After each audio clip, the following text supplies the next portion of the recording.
Join our celebration of Black History Month.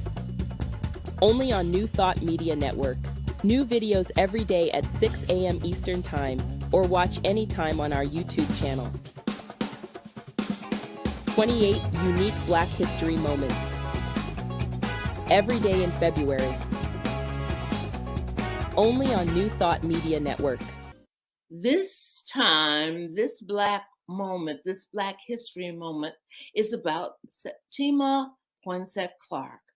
Indeed, she was what many called the teacher of the Civil Rights Movement. And Dr. Martin Luther King called her the mother of the Civil Rights Movement. She was born in South Carolina, Charleston, in 1898, and stayed with us until 1987. She came, her parentage, her father had been enslaved. Her mother was from Haiti, and her mother is the one who taught her to read. She was a smart young woman, and her mother encouraged her and her 7 brothers and sisters to be educated, to learn, which was really a very challenging time in South Carolina at that time. However, she completed school to some degree. When she was 18, she was attempting to go to college, to Fisk University. However, funds were not available. So she started teaching.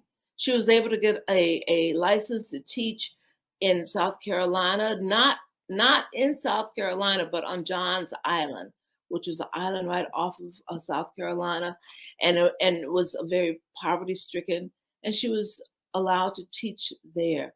Her goal always in teaching was to speak to people where they are, to help them understand what they wanted to understand, and thereby empowering them. And she always said that, students know what they want to learn. As well as when she moved into the Civil Rights Movement, the question was, what do people who are oppressed, what do they want? And she said, ask them. And so her teaching methods were to teach as people were calling for, but that process, she was intent on empowering people. She got involved in the Civil Rights Movement really throughout her life, but it was in the 50s with Thurgood Marshall.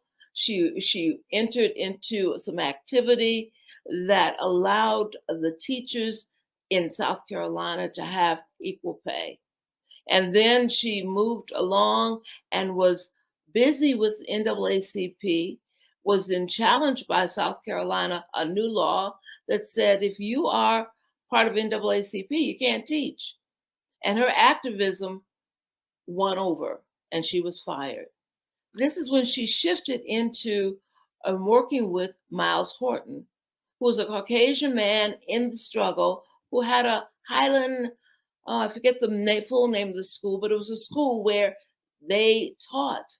And it was the only place in South Carolina where white and blacks worked together and learned together. And it was in that school that she developed what's called citizenship education.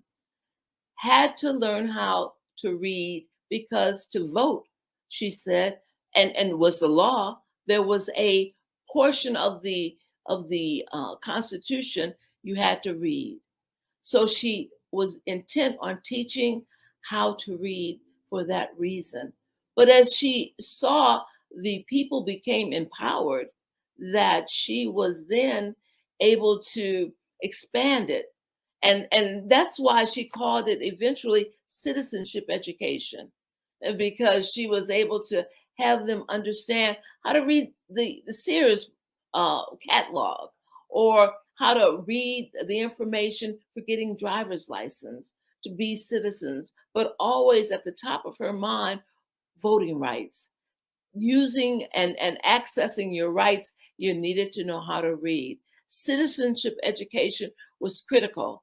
And people like Martin Luther King and Ella Baker and Esau Jenkins came through citizenship schools.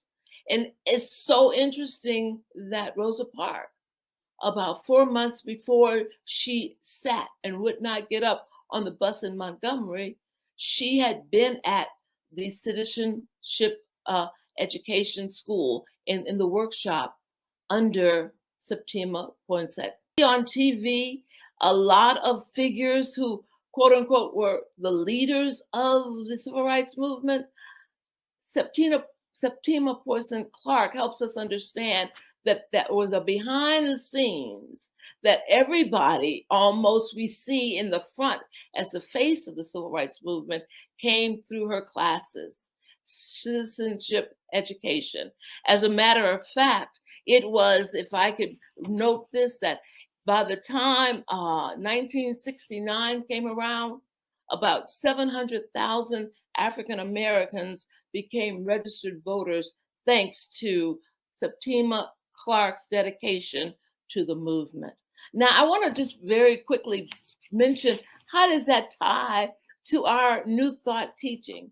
We teach in our theology that we have certain powers, faith and strength, and we look to expand our consciousness. That's what she was doing. She was using her faith. She was knowing that it was going to be all right, that she could teach these people and they could then proceed to be good citizens and be empowered. She was going to be able to do this, and her strength was her steadfast nature. It took years sometimes, and it took struggle, and it took her being perhaps even threatened, but she was steadfast. She was busy expanding the consciousness of those who she taught.